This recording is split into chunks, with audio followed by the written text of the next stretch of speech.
અન્નદાનનું મહત્વની એકમાં એક બીજું દ્રષ્ટાંત, એક દ્રષ્ટાંત ચાલે બીજું દ્રષ્ટાંત યાદ આવે કે એક વખત એક બાપુએ નિયમ લીધો હતો કે મારે ત્યાં સીતારામ બોલે ને એને જ જમાડવા.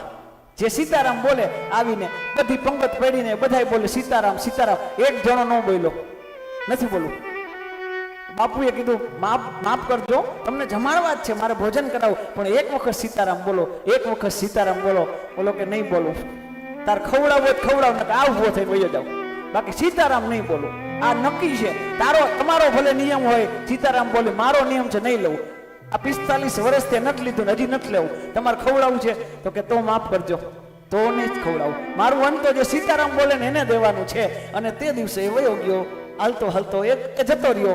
અને પછી રાત્રે બાપુ એની મૂર્તિ રામની શણગાર કરતા હતા. રાત્રિનો સમય આરતીનો, ત્યાં તો આંખમાંથી પાણી નીકળે ને ભગવાને, એની બદલે આંખમાંથી લોહી નીકળવા માંડ્યું મૂર્તિમાં.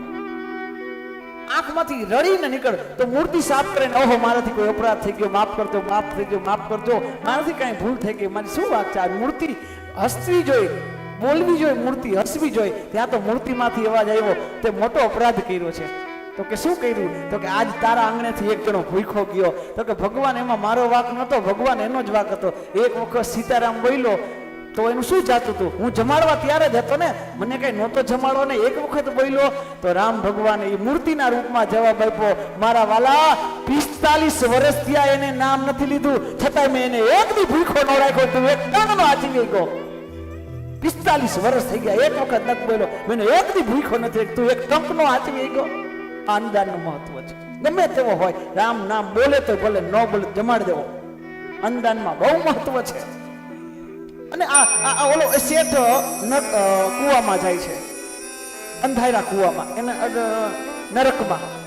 એને કીધું અંધારા કુવામાં નાખો અને ઝેરી નાગ એને સર્પ દંશ દે ને આવી યાતના એને ભોગવવા દે, તઈ ખબર પડે કે ઓલો સિંગ એકલા ન ખવાય, બીજાને દેવી જોઈએ. એ અંધારા કુવામાં એ શેઠને ઉતારે છે.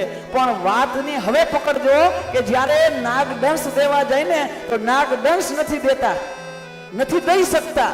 એને સજા હતી, નાગ સર્પદંશની સજા હતી, સર્પદંશ નહોતા દઈ શકતા. શું કામ નહોતા દઈ શકતા? કે જેવા સર્પદંશ થયે ને તો ઓલા સિંગના ફોતરા આવી જાય. મસ્કરીમાં સિંગના ફોતરા ખવડાવો ને તો અહીંયા કામ આવશે, પ્રેમથી લાડવા ખવડાવો ને તો સ્વર્ગમાં કામ આવશે. મારા વાલા, અભિમાનથી મસ્કરીથી કોઈને સિંગના ફોતરા ખવડાવો તોય કામ આવે, તો વિચાર કરો પ્રેમથી બેહાડીને પંગતમાં જમાડો ને, મારો રામ રાજી થાય, ખૂબ પ્રસન્નતા કરે. એટલે જેટલા આ અન્નદાન કર્યું છે આ કથાઓમાં, ખૂબ મારા આશીર્વાદ છે, વ્યાસપીઠના આશીર્વાદ ભગવાન ઘણું દે. અને જ્યાં આશ્રમો હોય ને અન્નદાન થતું હોય ત્યાં શક્તિ પ્રમાણે દેજો મારા વાલા. આ મારો રામ રાજી થશે, મારો શ્યામ રાજી થશે.